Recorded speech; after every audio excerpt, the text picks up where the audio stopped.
সংস্কার আমরা চাই, অবশ্যই সংস্কার চাই, প্রতিটি ক্ষেত্রে সংস্কার চাই, কিন্তু সেই সংস্কারগুলোকে সাস্টেনেবল হতে হবে, টেকসই হতে হবে, জনগণকে সেটা গ্রহণ করতে হবে। সেটা গ্রহণ করতে হলে কি দরকার? জনগণের সমর্থন আছে কিনা তা জানা দরকার, তাই না? আর সেটা কারা করতে পারে? ধরেন সংবিধান, ছেলেরা অনেকেই বলছে যে সংবিধান পরিবর্তন করতে হবে। তো সংবিধান পরিবর্তন কিভাবে করবেন? একটা সংস্কার কমিটি দিন তো সংবিধান পরিবর্তন হবে না। ওটা হয় কনস্টিটিউশন অ্যাসেম্বলি লাগবে, তার পার্লামেন্ট লাগবে, যারা প্রতিনিধিদের তারা হতে হবে। তো সেটুকু তো আপনাদেরকে মনে করতে হবে, ধৈর্য ধরতে হবে। আর একই সঙ্গে সবচেয়ে বেশি প্রধান যে জিনিসটা দরকার, যেটার জন্য মানুষ প্রাণ দিয়েছে, একদিকে যেমন আপনার পরিবর্তনের প্রাণ দিয়েছে, একই সঙ্গে একটা নির্বাচনের জন্য তারা প্রাণ দিয়েছে। এই নির্বাচনটা যত দ্রুত হবে, বারবার আমরা বলে আসছি কথাটা, ততই দেশের জন্য মঙ্গল হবে।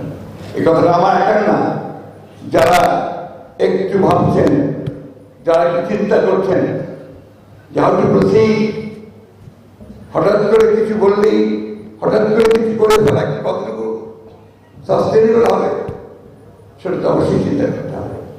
তার যে পথ, সেই পথে যেতে হবে। হ্যাঁ, যদি তারা বলতো যে আমরা বিপ্লবী সরকার গঠন করেছি, তাহলে বিপ্লবী সরকার করতো, আমাদের কিছু বলার ছিল না।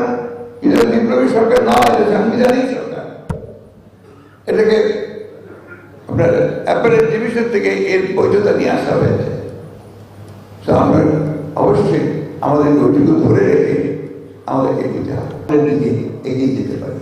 আমরা একটা জাতীয় সৃষ্টি করে আমরা একমত হয়ে সবাই অতি দ্রুত যে সংস্কারগুলো একটা নির্বাচনের জন্য খুব জরুরি দরকার, সেই নির্বাচনের দিকে আমরা এগিয়ে যাই। কারণ এই নির্বাচন যত দ্রুত হবে, সমস্যাগুলো তত কমে আসবে। নির্বাচিত সরকার যখন ক্ষমতায় থাকবে, তাদের পুরো দায়িত্বে থাকবে, তখন তার শক্তি হবে আলাদা, তার শক্তি হবে জনগণের পেছনে।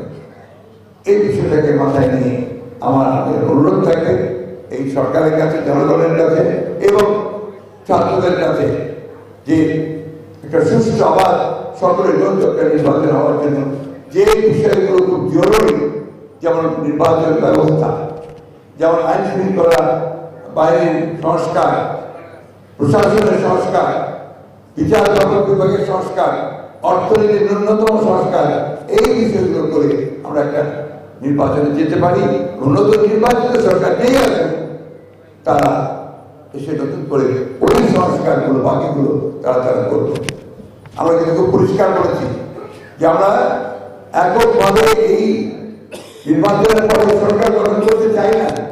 আমরা সমস্ত রাজনৈতিক দলগুলোকে নিয়ে যারা আন্দোলন করেছে এই ফ্যাসিস্টের বিরুদ্ধে, তাদের সকলকে নিয়ে আমরা একটা সরকার গঠন করতে চাই, যারা এই সংস্কারগুলো করবেন।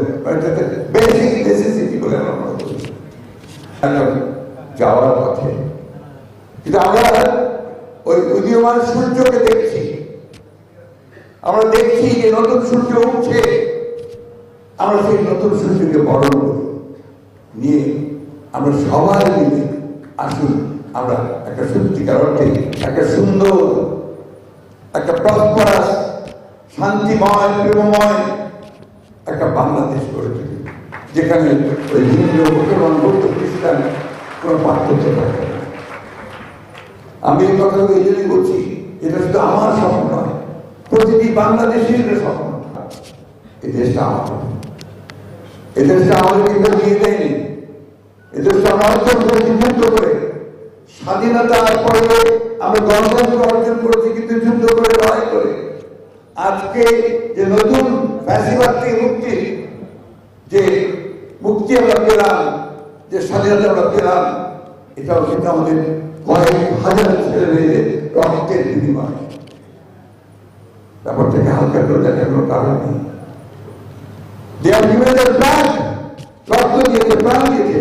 এই যে আমার সামনে যে ভাই, মা, বোন সবাই বসে আছেন, চিন্তা করুন তাদের কথা। তার সবচেয়ে আদরের মানুষটি তাদের কাছে নেই, কেন? দেশের জন্য প্রাণ দিয়েছে। সেই দেশকে তো আমাদের দায়িত্ব হচ্ছে সকলে মিলে থেকে একটা সামনের দিকে তুলে ধরা। একটা কথা বলে সকলের কাছে, বিশেষ করে ইয়াং জেনারেশনের কাছে, ভবিষ্যৎ আপনারা দেশ তৈরি করবেন, আপনারা দেশ নির্মাণ করবেন এবং এই দেশে আপনারা শত ফুল ফুটিয়ে তুলবেন এই দেশের মধ্যে।